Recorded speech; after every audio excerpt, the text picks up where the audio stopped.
So I wanted to pivot to water planning. Your administration's first state engineer, John D'Antonio, he resigned, citing a lack of financial support.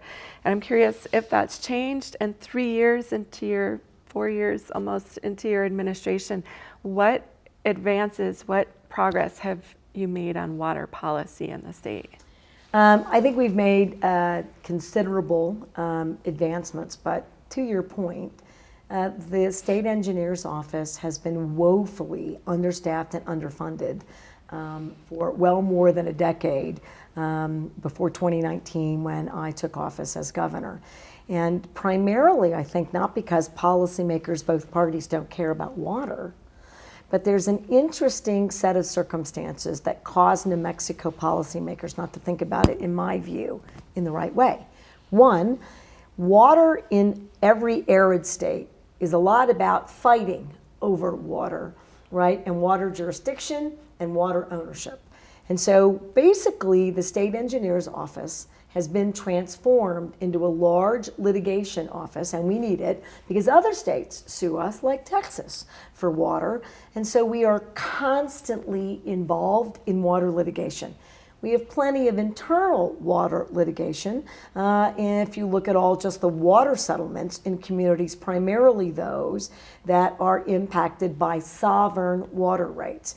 And we have settled a record number of these sovereign rights water cases so that we are assuring water delivery, we're protecting sovereign water rights, and we're putting, frankly, and we need to, hundreds of millions of dollars into assuring safe, reliable water in a variety of places. So we're getting to the Laguna water settlement that just got sent to the feds. You know, the Amet water settlement is about done in terms of the money that it needed, but with the big first chunk early in my administration, 2019, 100 million water settlements going all the way up the Rio Grande corridor. Those are recurring with those sovereign nations. So when you're thinking about whether or not a little community like Cuyamungay is going to have access to water, these are critical aspects that have to get done. And they require hundreds of people working on them, and we don't have hundreds of people. And they are literally in court or doing hearings every single day. So that has mired policymaking and sort of what I would call leaning forward in the state engineer's office. And it's a fair criticism by those about what's happened. So we've asked the legislature, we got some real investments last year. We need to transcend from that environment into a whole new policy arm. Most of the policy work in just 1 year has been at trying to figure out why we run out of water. So take Chama as an example, and there's no mystery here. We didn't invest for 50 years in water infrastructure, and it is all broken. And when it's broken and water doesn't reach its end users, guess what people do? They put illegal taps into a water system, and not certainly, you know, mad at that individual, because I understand it. You need water, but that cannot be the system, including illegal septic. I don't even know if you can call it a system, tank. Well, that has eroded water viability in every single community. We ran out of water in Cuba. We ran out of water in Chama. Today is the first full day that we didn't actually have a generator burnout in filtering water in Las Vegas. We're fixing dams. Every DNF dam in New Mexico, dry and wet, that's every dam. So the policy actually first is we need to fix failing infrastructure, because you can decide any number of water conservation and water innovation, water capturing, motivating factors that actually get people to use less. But if they never could get it in the first place, or it's so unreliable, we aren't going to move New Mexicans into that arena.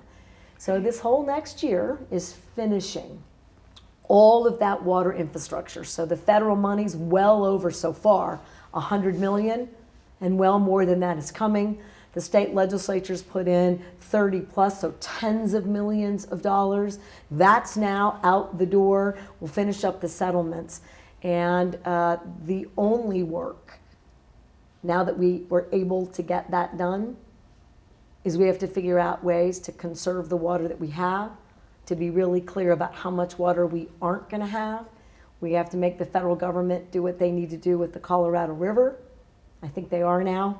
And having money creates a different set of opportunities for states who were just going to fight.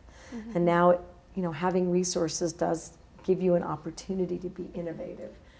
New Mexicans should expect that a lot more is coming out of the state engineer's office. But to be fair to the former state engineer, I don't think he was wrong one iota about a set of conditions we all inherited there, and it's really time to transcend that.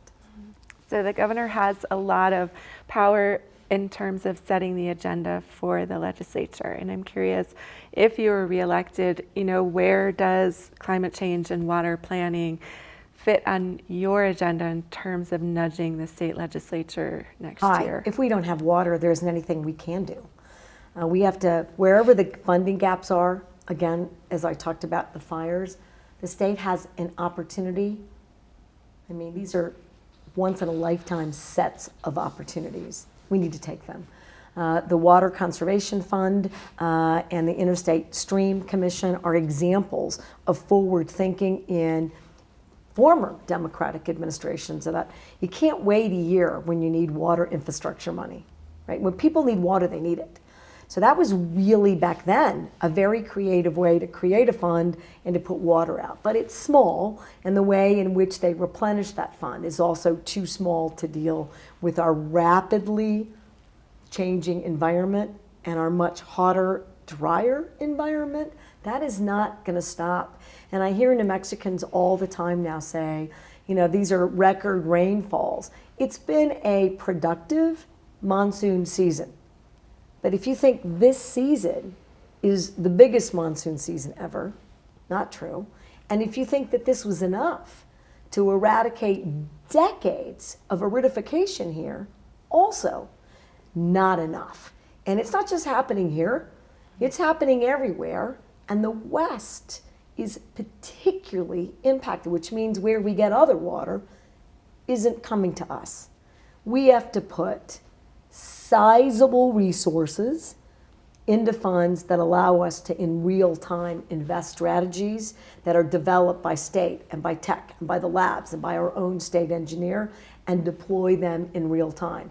Legislature should set those parameters in a fund and then give us the fund and make sure that we're allocating all the time. But I also want this session to be about healthcare delivery and behavioral health and education and public safety. And we've planted the seeds and our garden is growing. But none of that is mature. And to stop doing those investments today would be a disaster for a state that still needs so much in those areas. So I have bold and big plans for this upcoming legislative session, where I think by the time we're in session, if I'm lucky enough to be in that position again, we'll have $4 billion to save, to invest, and to utilize in meaningful ways to solve whole problems, not to sort of nibble around the edges. It's an incredible, exciting time for New Mexico. It is. Thank you, Governor, for joining me. I appreciate it. It's been lovely, Laura. Thank you very much. And thank you for caring about our planet.